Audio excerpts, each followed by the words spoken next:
Alliance Assurance, partenaire de l'invité du direct. Alliance Assurance, avançons en toute confiance.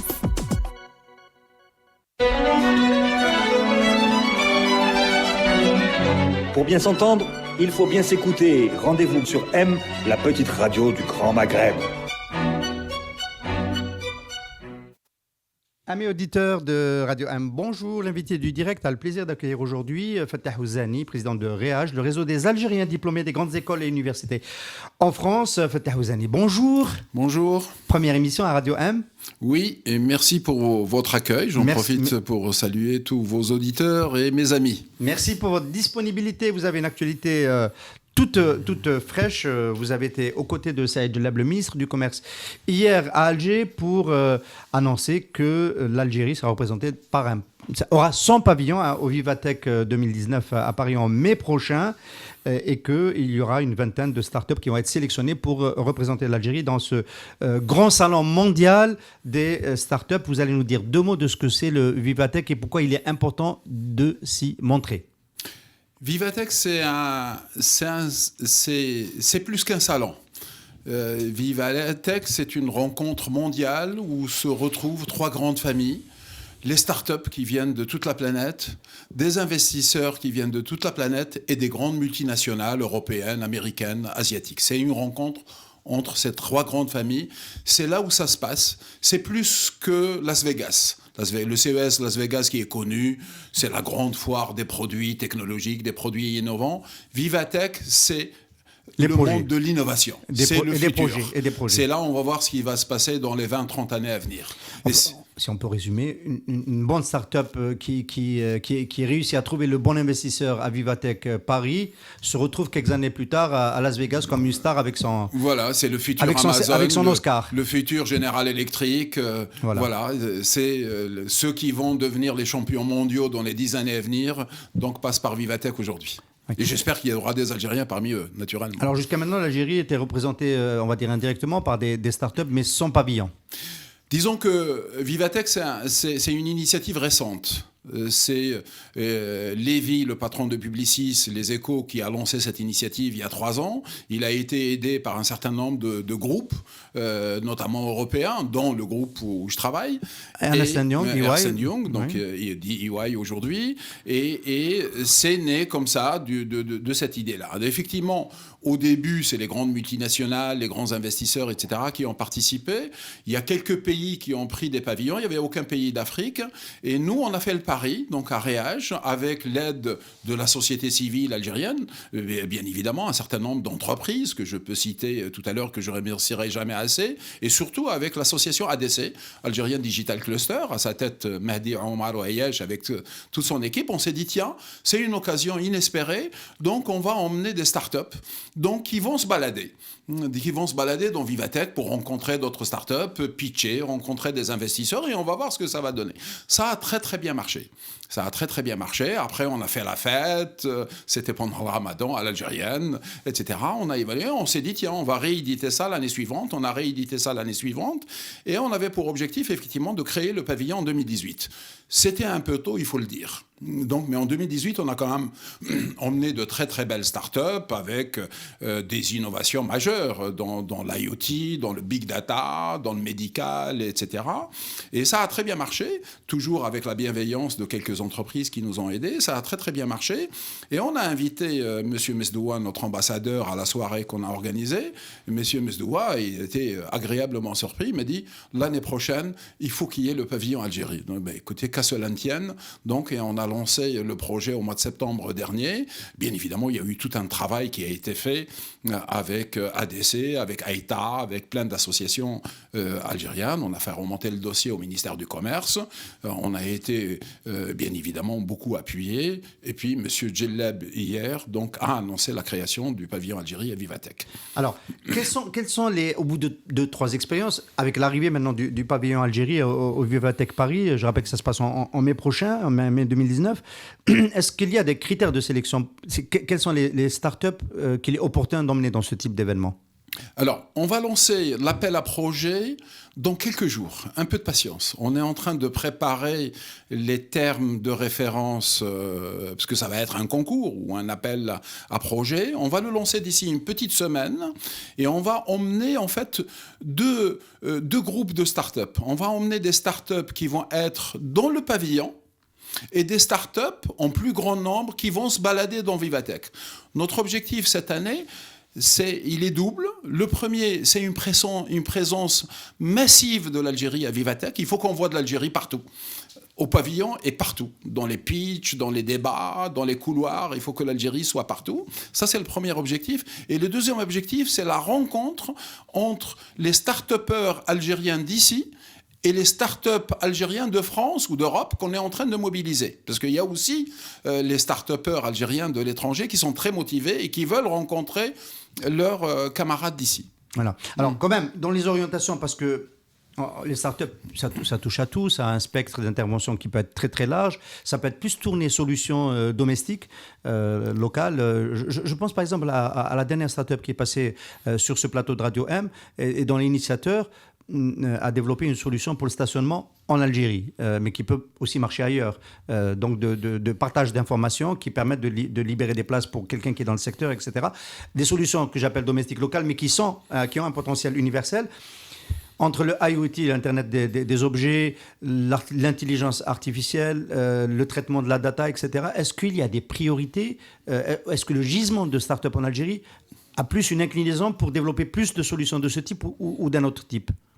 Nous, on est dans une logique de start-up qui sont en phase avec, d'un côté, la réalité mondiale. La réalité mondiale, c'est l'économie de service. Sur des bases technologiques, mais aussi la réalité algérienne. L'Algérie, je ne vous apprends rien, elle est en train d'ouvrir un nouveau chapitre dans l'histoire de son économie. Donc on est en train de basculer vers une économie de production de biens et de services. Et on va privilégier, non, parce qu'en fait on veut emmener plein de start-up. Ceux qui vont être dans le pavillon Algérie, ce sont des start-up qui sont, innovantes, que ce soit au sens technologique ou au sens des services ou des procédés, et qui sont des start-up, je dirais, qui vont créer de la richesse et de la valeur pour l'Algérie et pour les Algériens. Alors, des start-up qui créent de la richesse et de la valeur pour les Algériens et pour l'Algérie, on aimerait en avoir un peu plus, peut-être qu'on n'en a pas suffisamment. Il y a quand même un certain recul, maintenant on peut commencer à évaluer des retours d'expérience. Qu'est-ce qu'on peut trouver à Paris en rencontrant les investisseurs, les acteurs dans Vivatech, qui ne soient pas disponibles dans la proximité, dans l'écosystème algérien pour les startups? Le mouvement start-up dans les pays développés, c'est un mouvement qui a démarré il y a une vingtaine d'années. C'est un mouvement qui a démarré, bien évidemment, dans la Silicon Valley, comme beaucoup. Après, il a déferlé en Europe, etc. Les premiers, je dirais, les premiers acteurs de ce mouvement, ça a été essentiellement les grandes écoles et les universités, parce qu'elles-mêmes, ces grandes écoles, elles sont au cœur des écosystèmes où il y a des anciens élèves, il y a beaucoup d'entreprises, etc. Après, les collectivités locales, après des écosystèmes d'entreprises, etc., etc. Et puis après, donc le nouveau modèle, c'est l'entrepreneuriat. Ce sont les multinationales qui créent des incubateurs chez eux. Alors, ce qui fait la différence entre ce qui a été fait dans le monde développé et puis ce qui est en train de se faire dans le monde émergent, avec peut-être des vitesses différentes, c'est que dans le monde développé, on a rapidement élaboré des politiques publiques. Politique publique au sens concret du terme, c'est-à-dire une réglementation favorable, la possibilité de créer des fonds d'investissement, des mesures incitatives, des garanties bancaires, des espaces, etc., etc. Donc une vraie politique publique favorable aux startups. Ce qui fait qu'aujourd'hui, en France, il y a des centaines et des centaines d'incubateurs. Dans les écoles, dans les entreprises, dans les mairies, dans les départements, dans les régions, il y a des incubateurs partout. Alors, Monsieur Fettah Ouzani, l'incubation des startups, c'est quelque chose qui est en train de monter en puissance en Algérie. On entend de plus en plus parler de naissance d'incubateurs. Est-ce que c'est une phase complètement nécessaire? Est-ce que les startups ont besoin d'être dans un espace? On peut rappeler aussi aux auditeurs ce que c'est exactement un incubateur. Est-ce que c'est tout à fait nécessaire ou c'est juste un effet de mode et qu'il y a peut-être un autre chemin pour les startups plus rapide que de celui de passer dans un espace où elles partagent, où elles sont en même temps que d'autres startups, plus ou moins parrainées par une grande entreprise ou par un institutionnel? L'Algérie, pour aller vite, elle doit adopter les bonnes pratiques à l'échelle internationale. Il y a des bonnes pratiques.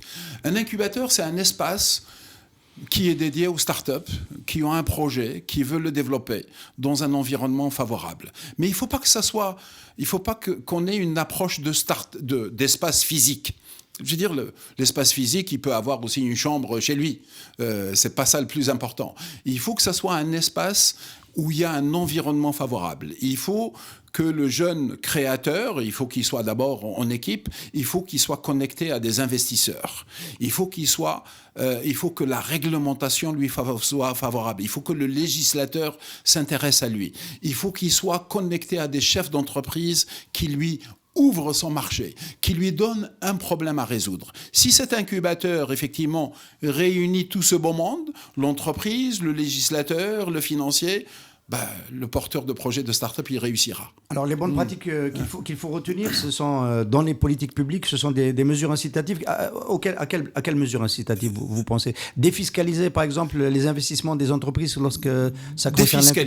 Défiscaliser, c'est quelque chose, c'est le premier levier. Permettre... Moi, je rencontre, effectivement, dans mon métier, beaucoup de chefs d'entreprise algériens qui sont très, très motivés pour aider les start-up. Il y en a qui le font déjà, hein, vous en connaissez quelques-uns. Ils sont très, très nombreux aujourd'hui. Il y en a déjà qui ont franchi le pas à titre personnel. Mais l'idée aujourd'hui, c'est de permettre aux chefs d'entreprise d'être dans une démarche structurée, de participer à la création de fonds d'investissement. Et c'est le fonds d'investissement qui va agir pour eux d'une façon structurée. Et ça, c'est un effet de levier exceptionnel.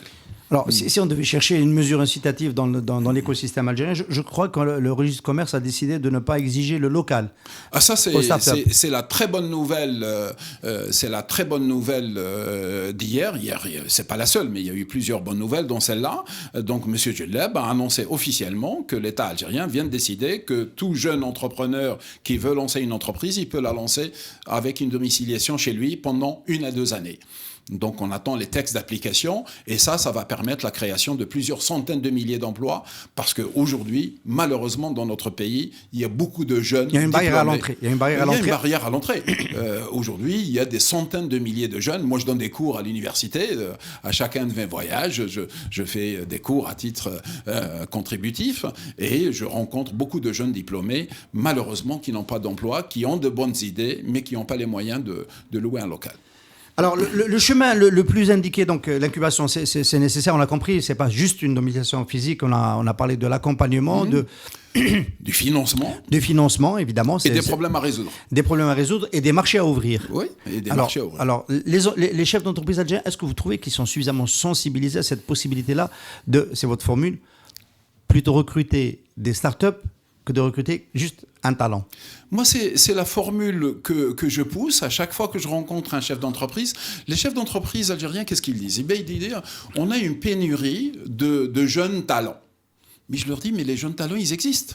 Vous avez des pénuries de jeunes talents, mais si vous n'arrivez pas à recruter un jeune talent, vous pouvez recruter une start-up. Il y a beaucoup de start-up aujourd'hui, il y a beaucoup de jeunes qui sont en groupe, qui sont prêts à relever le défi, à intégrer des écosystèmes, à intégrer des groupes pour prendre en charge un problème. Donc recruter un groupe au lieu de recruter pour le prix d'un, vous en avez 10.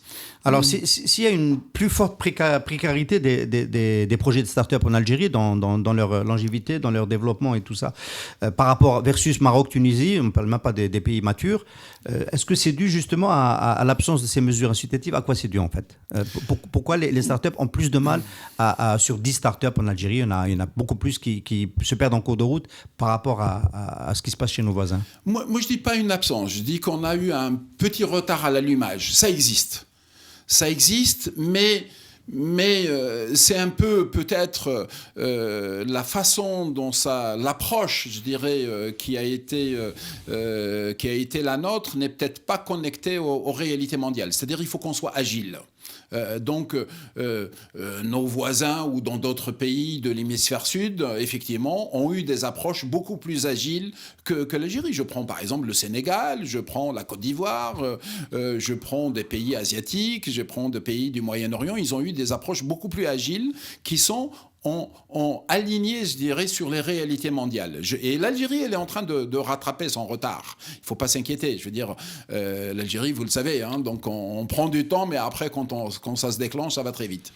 Oui, ça va très vite quand ça se déclenche. Mais des fois, ça tarde beaucoup à se déclencher. On en connaît un petit bout en ce moment. Une des raisons du retard, est-ce que ce ne serait pas le retard pris notamment dans la possibilité de monétiser les solutions de développement par le paiement sur Internet? En Algérie, le paiement sur Internet, au jour d'aujourd'hui, hein, on est en février 2019, n'est pas encore réellement installé. Il y a de grands comptes, payer des factures, ce n'est pas encore possible sur Internet. Est-ce que ce n'est pas le principal obstacle à la construction d'un modèle vertueux pour les startups? C'est peut-être il faut le reconnaître, c'est peut-être une contrainte technique. Moi, je vais pas appeler juste ça. Technique. Je vais pas appeler ça un obstacle, parce qu'en fait, je pense que on peut prendre un exemple, Monsieur Ouzani, Wetknis.com, qui est un peu on va dire le papa ou la maman des startups algériennes. On ne paye pas en ligne, on commence à payer en ligne maintenant, mais voilà une grande plateforme qui aurait pu être de la taille du Bon Coin en France, sur un marché très grand, hein, l'Algérie, mais qui n'arrive pas parce qu'il y a cet obstacle, on ne peut pas acheter son service, son annonce, sa transaction sur le net. Oui, mais c'est un sujet à part entière. C'est-à-dire le monde des startups aujourd'hui, c'est un monde qui est différent, parce qu'une startup, elle ne travaille pas sur des sujets, je dirais, du court terme, elle travaille surtout sur des sujets de moyen. Le paiement en ligne, que ce soit par le mobile ou par d'autres biais, est en train de se développer en Algérie. Donc je pense que les startups vont bénéficier de ce qui va se faire dans les mois et dans les années à venir. Alors, on a compris, donc, politique publique, complètement nécessaire. On espère que les éléments vont se mettre en place rapidement. Et puis, peut-être un intérêt, vous l'avez évoqué, plus fort, plus précis des chefs d'entreprise pour développer cet écosystème. Le FCE avait lancé un fonds d'investissement à 1 milliard de dinars tourné vers les startups, je crois qu'il y a 3 ans, à l'occasion d'une réunion à Tlemcen. On n'en sent pas vraiment les effets. Je pense que il y a un vide juridique qui empêche de le faire, apparemment. Moi, effectivement, on est en contact avec Gilles FCE. On a bien évidemment avec qui on collabore. Donc nous, dans l'initiative la Vivatech, bien évidemment, on intègre Gilles FCE et un de nos partenaires. Donc on fait appel à toute la société. Dans le président est un féru de start-up d'ailleurs. Oui, que je connais bien. C'est un ancien collègue, donc qui est un garçon plutôt bien fait, très dynamique et très volontaire. Et puis on connaît d'autres personnes. Donc je pense que Gilles FCE a fait un excellent travail. Il faut le reconnaître. Donc il a fédéré un nombre d'entrepreneurs assez impressionnant et il est partie prenante de cette opération. Il y a d'autres organisations patronales, hein, le CEMI, d'autres organisations, des chambres de commerce, etc. Moi, je suis heureux de voir que la société civile algérienne, que ce soit les institutions économiques ou les associations, aujourd'hui, est rentrée dans ce mouvement. Donc 2019, pour moi, ça va être l'année vraiment du lancement de cette dynamique. Alors, Fattah Ouzani, on s'est connus il y a 10 ans. Vous êtes toujours, on va dire, un promoteur et un organisateur des élites algériennes de la diaspora. D'ailleurs, c'est un peu l'intitulé de Réage qui va peut-être changer de nom dans le courant de l'année 2019. Donc, c'est très important de mobiliser on va dire les cerveaux des aides dans le monde. Sur le développement des startups en particulier, qu'est-ce que peut apporter la diaspora aux startups algériennes ? Moi, je pense que je suis convaincu, bien évidemment, il faut qu'il y ait une politique publique favorable, on en a parlé, avec des mesures incitatives, etc. Mais je pense qu'il y a 2 leviers stratégiques sur lesquels on doit s'appuyer d'une façon déterminante. Un, c'est les chefs d'entreprise algériens. Ils doivent s'impliquer dans cette dynamique, s'impliquer d'une façon volontariste. Ça, c'est le premier levier. Et le deuxième levier, c'est la diaspora. Quand on parle de diaspora, aujourd'hui, il y a à peu près entre 5 et 7 millions d'Algériens dans le monde. Et d'origine algérienne, on pense qu'il y a à peu près entre 10 et 12 millions de personnes dans le monde qui ont un rapport direct ou indirect avec l'Algérie. Et dans cette grande communauté, aujourd'hui, on estime qu'il y a un demi-million de cadres algériens à l'étranger. Vous savez ce que c'est qu'un demi-million ? C'est énorme. Et dans ce demi-million, aujourd'hui, on pense qu'on n'est pas loin de 10 000 cadres supérieurs. Cadres supérieurs, des gens qui sont dans des directions générales, qui sont des chefs d'entreprise, qui sont des professeurs universitaires, des directeurs de recherche, de présidents d'hôpitaux, de chefs de service, etc. Et ces gens-là... On va dire des donneurs d'ordre, des décideurs. Des décideurs. Et ils sont de plus en plus nombreux, majoritairement en Europe et en France, mais aussi aux États-Unis, au Canada, à Singapour, au Moyen-Orient, à Dubaï, à Abu Dhabi, etc., etc. Ils sont partout, y compris en Afrique, de plus en plus en Afrique. Et ces gens-là, ils peuvent aider de deux façons différentes. La première, aider accompagner l'internationalisation des entreprises existantes. L'internationalisation, elle a deux dimensions. La première, c'est créer des filiales à l'étranger. Aujourd'hui, moi je suis heureux d'apprendre que Condor est en train de créer sa filiale en France. C'est un Algérien qui va la diriger. C'est une excellente nouvelle. Aujourd'hui, il y a au moins une trentaine d'entreprises algériennes qui peuvent créer des filiales en Europe. 30 entreprises, il y a des milliers d'Algériens qui peuvent diriger leurs filiales.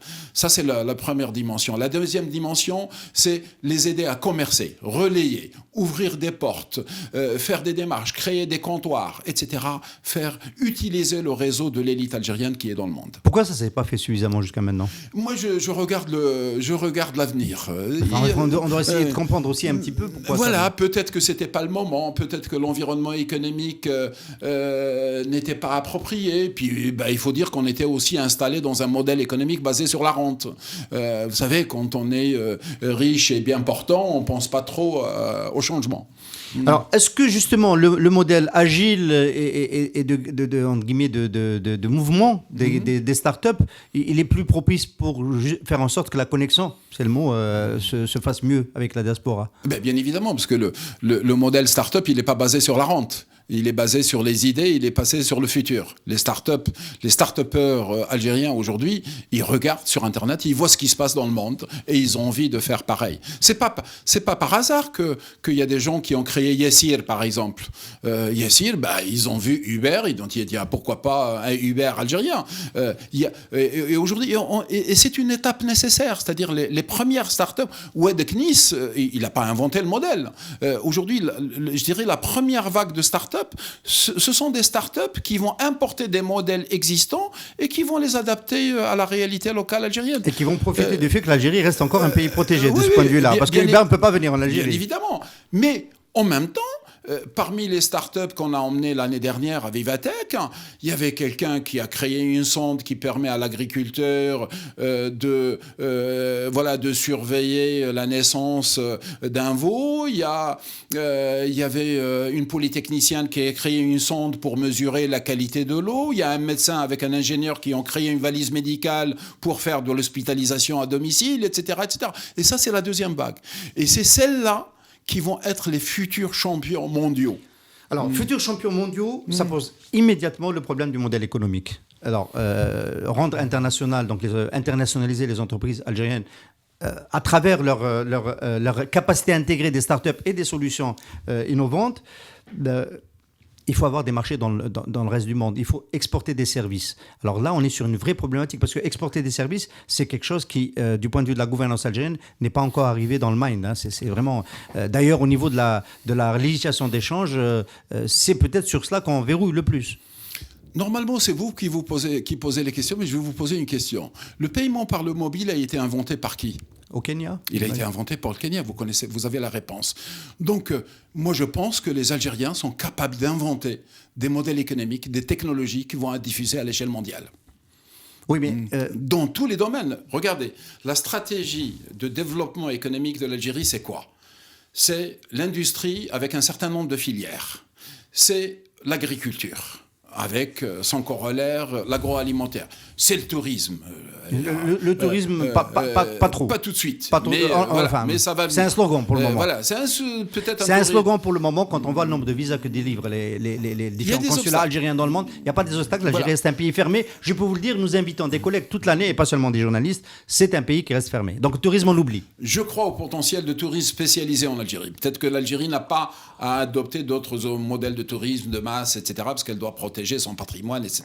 Mais ça, c'est un autre sujet. Donc, sur ces sujets, si on regarde le secteur industriel, l'industrie, c'est pas une filière. L'industrie, c'est une quinzaine de filières. Et l'Algérie, elle est éligible, parce qu'elle a quand même beaucoup d'atouts. L'Algérie est éligible pour être championne mondiale dans un certain nombre de filières. Dans la pharma, l'Algérie est éligible pour devenir champion mondial. Mais il y a quelques années, on avait proposé au ministère de l'Industrie de développer des petites filières.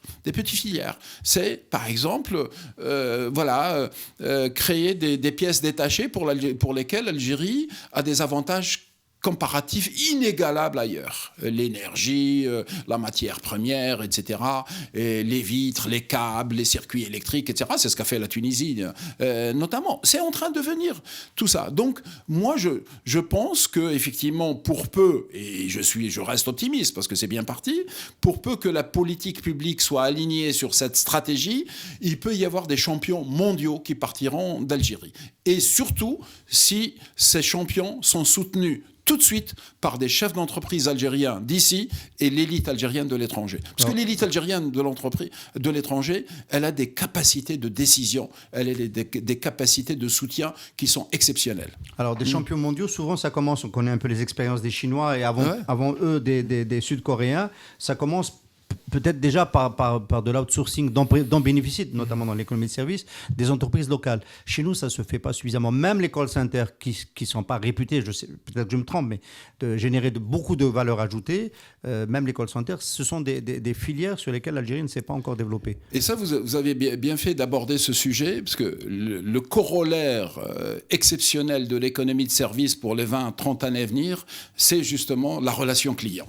Parce qu'on est en train de passer, ça je vous apprends rien, d'un modèle économique industriel de produits à une économie de service. L'économie de service dématérialisée, l'économie de service a besoin de téléopérateurs, elle a besoin de conseillers, elle a besoin d'êtres humains. Donc on ne peut pas tout robotiser. Et on estime sur les 10-15 années à venir qu'il va y avoir plusieurs dizaines de millions d'emplois dans l'économie de service, des emplois qualifiés. L'Algérie, elle est légitime pour prendre une part parce qu'elle est au cœur d'un espace économique qui est énorme. C'est un espace économique qui est en train de se structurer, qui englobe l'Europe, l'Afrique et le Moyen-Orient. C'est un espace économique de 2,5 milliards d'habitants dans les 20-30 années à venir.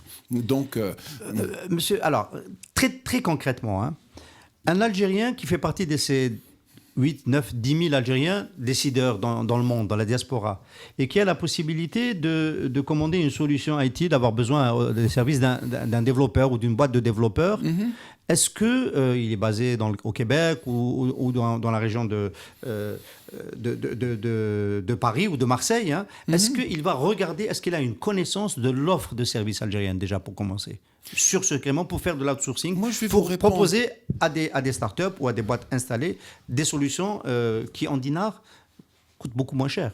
Moi, je vais vous répondre très concrètement, parce que c'est le cas déjà en France. En France, autour de moi, aujourd'hui, il y a au moins une vingtaine, peut-être une trentaine de décideurs dans des cabinets conseils, dans des sociétés de services, dans des entreprises industrielles qui sous-traitent déjà au Maroc, en Tunisie, en Inde, etc. Si on leur demande d'orienter une toute petite partie de ce qu'ils sous-traitent ailleurs, c'est déjà gagné pour l'Algérie. Il n'y a pas besoin d'aller chercher ailleurs. Oui, mais nous, vu d'Algérie, on a un sentiment quand même qu'on a une politique de low cost, domestique. Le dinar, bon, il y en a qui pensent qu'il doit être encore déprécié, mais il est déjà suffisamment déprécié, versus les monnaies de nos voisins qui sont plus liées à l'euro. Et je ne parle même pas de la zone CFA. Et cet avantage comparatif, ne serait-ce que celui-là, n'a pas encore joué pour l'outsourcing. Il n'a pas encore joué. Donc on se pose la question, le blocage, il se situe où ? Le low cost, ça permet de démarrer, mais il ne faut pas trop miser là-dessus parce que c'est un piège, parce qu'on risque de s'enfermer là-dedans. On risque de venir chercher uniquement l'Algérie parce que ça coûte pas cher. Ça sera une erreur stratégique. Pour moi, les jeunes Algériens sont capables, ils sont compétents. Ils ont des cerveaux comme tout le monde. Ils sont capables de développer des services à valeur ajoutée. Bien sûr, il y a un modèle économique qui fait... Forcément, c'est un modèle économique qui est plus attractif. Parce qu'aujourd'hui, si je vous prends un exemple, vous prenez un opérateur comme Orange, comme SFR, comme Bouygues Télécom, un opérateur télécom ou dans n'importe quel autre domaine, voilà. Il n'y a même pas le quart ou le cinquième de ces téléconseillers, pas uniquement les téléopérateurs, de ces téléconseillers qui font du service à valeur ajoutée, qui sont en Europe, ils sont en Inde, ils sont au Maroc, ils sont en île Maurice, etc., etc., etc. Non seulement ils fournissent un service à valeur ajoutée, mais en plus ils sont moins chers. Que recherche le client ? Oui. Enfin, à travers ma question, c'était aussi une manière d'interpeller la diaspora pour se dire que peut-être, voilà, elle n'a peut-être pas suffisamment connaissance du potentiel qui est en Algérie. C'est un peu le sentiment que nous ressentons, nous, vu d'ici. Parce qu'elle voilà, n'est pas suffisamment sollicitée. Là. Cette expertise algérienne, ce potentiel dont on parle beaucoup. Il faut le dire simplement, mais sans aucune... moi, je ne regarde pas trop dans le rétroviseur, je regarde plutôt dans le pare-brise. Mais il y a eu des tentatives par le passé. Il y a eu des projets, il y a eu beaucoup de projets de call center depuis une dizaine d'années et il y a eu effectivement beaucoup d'échecs parce que la politique publique n'était pas favorable à ça. Les liens télécoms vers l'international coûtaient très cher, mais force est de... je donne ça à titre d'exemple, des problèmes de locaux, des problèmes de tout genre, de fiscalité, etc., qui ont fait que la mayonnaise n'a pas pris, si j'ose dire. Mais la bonne nouvelle dans tout ça, c'est qu'il y a quand même des call centers qui existent en Algérie. Ils sont en petit nombre, mais ça existe. Il y a des call centers à Alger de quelques centaines de personnes. Il y a un call center qui dépasse le millier de personnes, qui tourne déjà, etc. Il y a quelques initiatives qui commencent. Ça n'a rien à voir avec ce qui se fait chez les pays voisins ou à l'île Maurice ou en Inde, où là, c'est des centaines de milliers, voire des millions de positions. Mais c'est en train de venir. Mais je suis très confiant parce que les pouvoirs publics aujourd'hui semblent prendre le problème à bras-le-corps. Et d'abord, il y a 2 personnes aujourd'hui qui sont très actifs sur ce sujet-là. En France, on a l'ambassadeur, M. Mesdoua, qui vraiment, c'est une vraie locomotive. Et ici, on a M. Djelleb, aujourd'hui, qui a bien saisi le sujet de l'économie de service. Et je pense qu'il va tout faire pour aider les jeunes à y aller. On ne va pas terminer sur une note négative, mais quand même, c'est une question que je ne peux pas ne pas poser. Si le contexte algérien ne devenait pas suffisamment pro-business et pro-start-up, est-ce qu'il n'y a pas le risque que Vivatech soit un lieu où on recrute les start-up algériennes pour qu'elles se délocalisent et qu'elles travaillent dans l'environnement mondial qui est open, mais en Europe et pas en Algérie ? C'est ce que je disais hier à un jeune start-upper. Je lui dis, même si tu as une expérience à l'international, de toute façon, cette expérience, elle bénéficiera toujours à l'Algérie. Moi, ce que j'ai donné à l'Algérie, ça fait 40 ans que je vis, plus de 40 ans que je vis à l'étranger. Ce que j'ai donné à l'Algérie pendant ces 40 dernières années, et pas seulement moi, d'autres, c'est inégalable par ailleurs. Donc ne pas se braquer si des startups partent à l'occasion de ce type d'événement. Ça n'a pas. C'est le mouvement naturel de ce monde. Dans cette dynamique faite d'économie de services et de technologie, il n'y a plus de frontières géographiques. Il y a beaucoup de start-upers algériens qui sont déjà installés aux États-Unis, qui sont installés au Canada, qui sont installés en France, qui travaillent avec l'Algérie, qui transfèrent de l'argent en Algérie, qui aident leur famille, qui investissent en Algérie. Vous savez, un Algérien, il a des globules rouges et vertes. Merci beaucoup, Ozani. Merci, président de Rage. Merci de Réage. Merci beaucoup pour cet entretien de ce matin sur Radio M. Merci à vous, c'est très gentil. Alliance Assurance, partenaire de l'invité du direct. Alliance Assurance, avançant en toute confiance.